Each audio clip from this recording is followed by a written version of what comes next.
So guys, this is going to be our movement for the day on GBP USD. So make sure you subscribe to the channel. To those that are yet to subscribe to the channel, be it you are new and you've not yet subscribed, make sure you do to click on the subscribe button, like and share.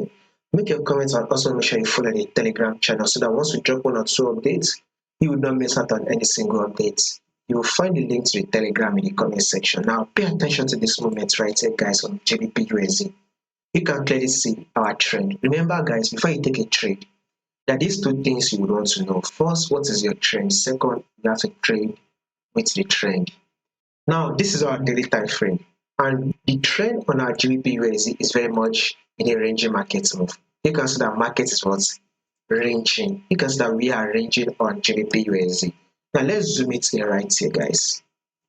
If you have to zoom it in, you see that market actually rallied up to tap our resistance, thereby give us a false breakout, though it corrected itself and dropped back to our support level. Market also got to the support level. Guess what market did? Market rejected from our support level and it rallied up to tap our resistance, right? Market also rallied up to tap the resistance, rejected from the resistance, and it now dropped to tap our support level right here. Now the market eventually dropped to tap our support level. Guess what market is rejecting, and it has now rallied up to tap our resistance, right? It did give us a false breakout, by the way. This was a false breakout. The market did give us, then it dropped to tap our support level, right? Market also, once market dropped to tap our support level, it rejected from the support level and came back to tap our resistance right here. Market literally rallied up, it tapped our resistance level. So from this resistance level, market started rejecting, right? So market started rejecting, and we are now seeing that drop.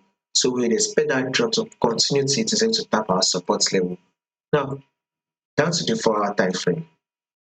Pay attention to this movement.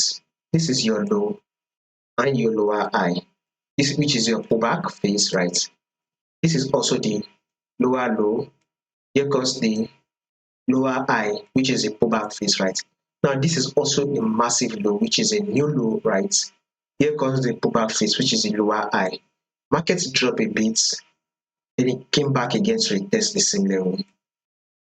Now, with this movement right here, we should be expecting GBP USD to actually drop till it is able to take out this low, thereby giving us a new low. So we would expect market to drop to take out this low neckline and continue that movement to the downside. So a bearish move for the day is what we should be expecting on GBP USD.